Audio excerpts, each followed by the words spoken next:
اللہ اپنے بندوں سے ناراض کب ہوتا ہے؟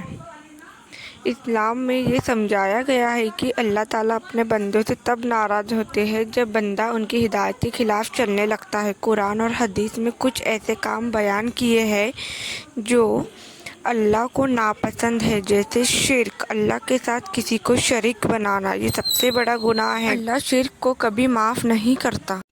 اس کے سوا جسے چاہے معاف کر دے۔ نماز اور فرض عبادت کا چھوڑ دینا۔ نماز اللہ کے قریب لے جانے کا طریقہ ہے، اس کا چھوڑنا اللہ کی ناراضگی کا سبب بنتا ہے۔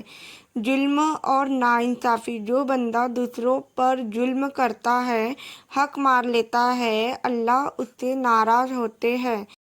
ناشکری، اللہ کی نعمتوں کا انکار۔ اللہ قرآن میں کہتے ہیں، اگر تم شکر ادا کرو گے تو میں تمہیں اور زیادہ دوں گا، لیکن اگر تم ناشکری کرو گے میری سزا سخت ہے۔ فساد اور گناہ پر جد برائی میں لگاتار رہنا، توبہ نہ کرنا اللہ کی ناراضگی کا سبب ہے۔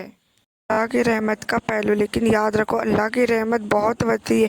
اگر بندہ سچے دل سے توبہ کرے، چاہے جتنا بھی گناہ کیوں نہ ہو، اللہ اسے معاف کر دیتا ہے۔ قرآن میں ہے، اے میرے بندو جو اپنے اوپر زیادہ کر بیٹھتے ہو، اللہ کی رحمت سے مایوس مت ہونا، اللہ تمام گناہ معاف کر دیتا ہے۔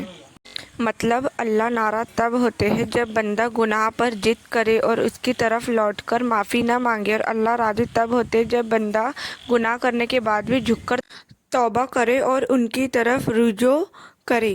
جی میں آپ کو کچھ ایسے عمل کام بتاتی ہوں جو قرآن اور حدیث میں آئے ہیں، جن کے ذریعے اللہ تعالیٰ بہت خوش ہوتے ہیں اور اپنے بندے سے راضی ہوتے ہیں۔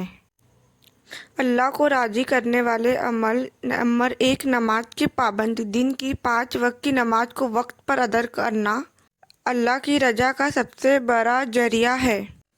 توبہ اور استغفار: ہر دن دل سے استغفر اللہ کہنا اور اپنے گناہ پر شرمندہ ہو کر اللہ سے معافی مانگنا۔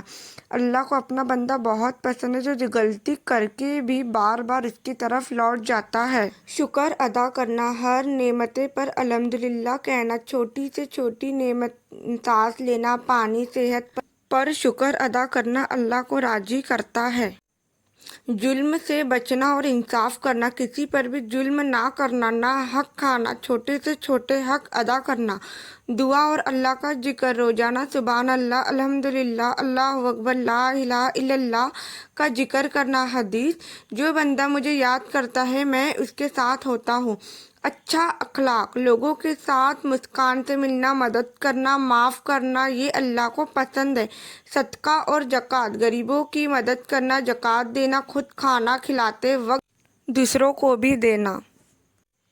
قرآن کی تلاوت: روز تھوڑا بھی قرآن پڑھنا یا سننا پر عمل کرنا۔ قرآن اللہ کا کلام ہے، اس سے اللہ کے ساتھ رشتہ مضبوط ہوتا ہے۔ ایک حدیث مسند احمد، رسول اللہ صلی اللہ علیہ وسلم نے فرمایا، اللہ اپنے بندے سے بہت خوش ہوتا ہے جب بندہ توبہ کرتا ہے، اس سے زیادہ خوشی کسی چیز سے نہیں ہوتی۔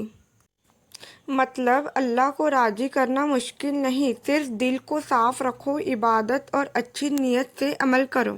Subscribe channel, like, comment and share. آپ کو کس سے ریلیٹڈ ویڈیوز چاہیے